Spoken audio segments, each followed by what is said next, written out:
एक ऐसी सिद्धि होती है कि एक समय एक संत ने साधना की, इनके पिछले पुण्य साथ होते हैं, वही भक्ति के लिए घर गांव छोड़ कर जाते हैं बिना ज्ञान के, और इनके पिछले पुण्य डिपॉजिट होते हैं ऊपर। तो ये कोई ऐसी सिद्धि कर लेते हैं तो इन्हीं के पुण्यों से उनको वहाँ सर्वेंट मिल जाते हैं, आध्यात्मिक सर्वेंट, ये प्रेत रूप में सामने खड़े हो जाते हैं आकर के, और इनसे फिर वो अपनी किसी को किसी में प्रवेश करा देते हैं। फिर वो दुखी होते हैं तो वो कहते हैं वहाँ लेकर चलो, फिर वहाँ अब पे फिर वो ठीक कर देते हैं। इस तरह की भी इनके झाड़ फूँक का धंधा चलता है।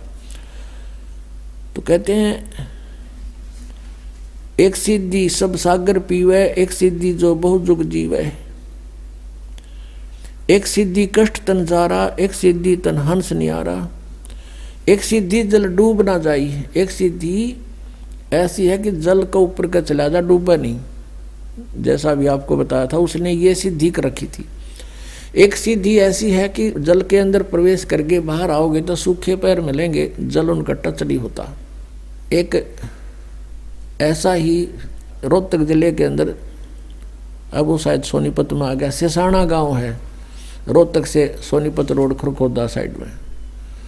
उस सिसाना गांव में वो घिसाईपंथी था, वो भी ये सारे उस नेकीराम की ब्रांच बन गई। फिर वो आगे थी, उसके पास एक सिद्धि थी कि वो तालाब में जा करके वापस आ जाता है तो पैरों का गारा और जल नहीं लगता। इस सदप्रभु पा के गया और देखा उड़ा रोड का ऊपर इतना बड़ा आश्रम गाड़ रखा है उसका, उसको नारायण महात्मा कहने लगे, नाम कुछ और था उसका। तो परमात्मा लास्ट में ये कहते हैं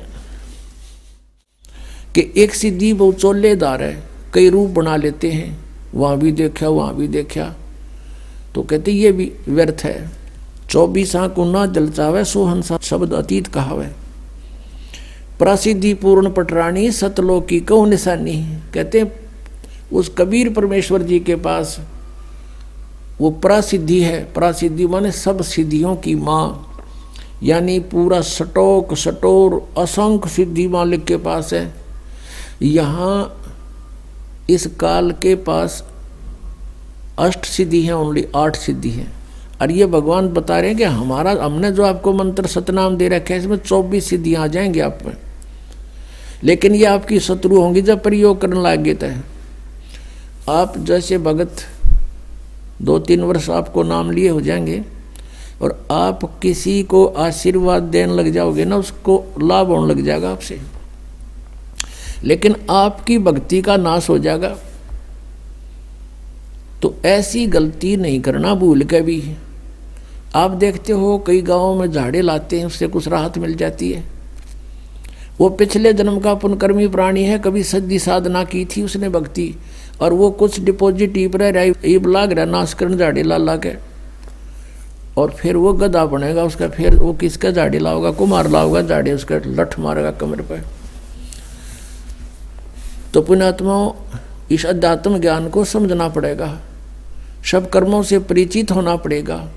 जैसे श्रीमद् भगवत गीता अध्याय नंबर 8 के श्लोक नंबर 1 में अर्जुन ने पूछा कि प्रभु आपने गीता अध्याय नंबर 7 के श्लोक नंबर 29 में कहा है कि मेरे आश्रित होकर, किस बात पे?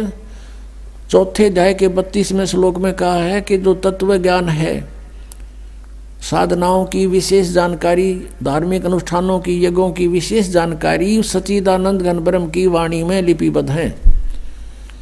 और 25 से लेकर 30 तक चौथे अध्याय में मंत्रों में बताया है। उसमें बताया कोई ऐसे करता है, कोई ऐसे करता है, कोई ये साधना करता है, कोई खड़ा होकर तप करता है, कोई हठयोग करता है, कोई देवताओं की पूजा करता है, और कोई स्वाध्याय ही करता है, कोई योग अभ्यास करता है, योगासन। कहते हैं वो अपनी अपनी साधनाओं को पापनाशक जान कर कर रहे हैं, लेकिन इस प्रकार की साधनाओं की विशेष जानकारी सच्चिदानंद घन ब्रह्म की वाणी में, जो परमेश्वर ने स्वयं आकर ज्ञान दिया है,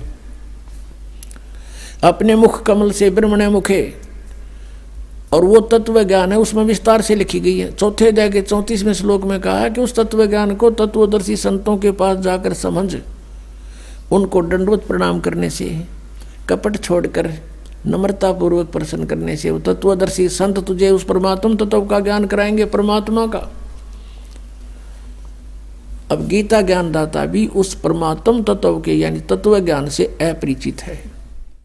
अब उसने कहा साथ में जाके 29वें श्लोक में कि जो मुझ पर आश्रित होकर मैं जो कह रहा हूं इस ज्ञान को आधार बनाकर तत्वदर्शी संतों से वो मिल लेता है, तो फिर वो क्या होता है कि वो मम मेरे ज्ञान के आश्रित होकर के, और जो जरा मरण मोक्षाय यतंती ते, जरा माने बुढ़ापा, मरण माने मृत्यु, बुढ़ापे और मृत्यु के दुख से बचने का जो प्रयत्न कर रहे हैं उसी के लिए साधना करते हैं, संसार की और किसी वस्तु की डिमांड नहीं करते, वे तत्परम विदु और अखिल अध्यात्म वो पूरे अध्यात्म को जानते हैं और सब कर्मों से परिचित हैं, पूरे अध्यात्म ज्ञान से परिचित हैं और वो तत्परम से परिचित हैं, वही जरा और मरण के लिए प्रयत्न कर रहे छूटने के लिए अपने आत्मा। फिर 8वें अध्याय के 1 में अर्जुन ने पूछा फिर किम तत्परम, वो तत्परम क्या है? 8वें अध्याय के 3रे श्लोक में उत्तर दिया वो परम अक्षर ब्रह्म है, जो गीता ज्ञानदाता स्वयं बता रहा है वही कोई और है। फिर 8वें अध्याय के 5 और 7 मंत्र में गीता ज्ञानदाता कहता मेरी भक्ति करनी है, मुझे ही प्राप्त होगा, युद्ध भी करना पड़ेगा, यहाँ शांति नहीं हो सकती, और मेरी साधना करनी है। 8वें अध्याय के 13वें श्लोक में बताया कि ओम इति एकाक्षरम ब्रह्म विवरण माम अनुसमरण ये प्रयाति तदंदेहम सयाति परमाम गतिम। माम ब्रह्म माने मुझ ब्रह्म का, ओम इति एक अक्षरम, केवल ये ओम एक अक्षर है, और उच्चारण करके सिमरण करता हुआ ये प्रयाति तदंदेहम जो शरीर छोड़कर जाता सयाति परमाम गतिम, ओम से मिलने वाली परम गति, यानी ओम से जो कुछ भी सुप्रीम अंतिम राहत मिलनी है वो प्राप्त हो जाएगी। वो क्या होगी? ब्रह्मलोक प्राप्ति होगा।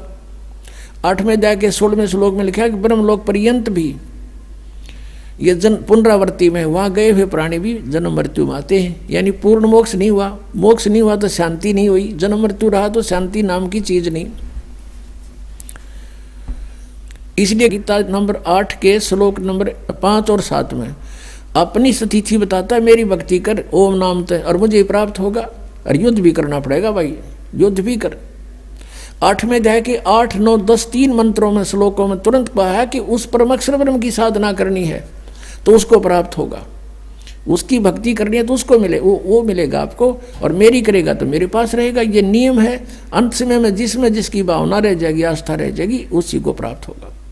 उसके लिए उसका मंत्र बताओगे तत्वदर्शी संत, और संकेत बता दिया 17वें अध्याय के 23वें श्लोक में गीता जी में उस ब्रह्मण परम अक्षर ब्रह्म को पाने का ओम तत्सत, ये 3 मंत्र की साधना है। ओम त ब्रह्म का, सरपुरुष का, जैसे गीता जी अध्याय नंबर 15 के श्लोक नंबर 16 और 17 में 3 पुरुष हैं, 3 पुरुष हैं, सरपुरुष, अक्षर पुरुष, परम अक्षर पुरुष। सरपुरुष और अक्षर पुरुष, सरपुरुष तो ये ब्रह्म है, इसका ओम नाम है, ओम तत्सत, तत् ये अक्षर पुरुष का है, ये सांकेतिक है, कोड वर्ड है, और अक्षर पुरुष का, परम अक्षर पुरुष का जो है वो सत्य है। ये तत् और सत्य तो सांकेतिक है, कोड वर्ड ये दास बताएगा। इस विश्व में इस दास के अतिरिक्त किसी के पास ये मंत्र नहीं है, और इस दास से परिचित होकर उपदेश लेकर कोई अपने आप संत बन गया, नाम देने लग गया, वो सबसे बड़ा शत्रु है आपका। आप समझदार हो, इस बात को खूब समझते हो कि अनधिकारी से तो आप एक लाइसेंस बनवा के दिखा दो, वो कहीं चलेगा नहीं, आप भी अंदर वो भी अंदर, लास्ट में जब पकड़े जब जाओगे जब यहाँ से शरीर छोड़कर जाओगे। तो कोई भी आज इस दास के अतिरिक्त परमात्मा ने किसी के ऊपर ये मेहर नहीं की। हाँ, पहले महापुरुष मिले थे जिनको, उनको भी ये शरीर सभी नाम दिए थे, उनका कल्याण हुआ, लेकिन उनको मना कर दिया था कि अभी इस मंत्र का को डिस्क्लोज ना करना। धर्मदास तो लाख दुहाई, ये सार नाम कितबार ना जाई, सार नाम बार जो पढ़ी, ये बिचली पीढ़ी हंस नहीं तरही। अब ये बिचली पीढ़ी आ गई पुण्यात्मा, जहाँ आपका जन्म है। प्रथम पीढ़ी में परमात्मा स्वयं आए थे, प्रथम चरण में कलयुग के।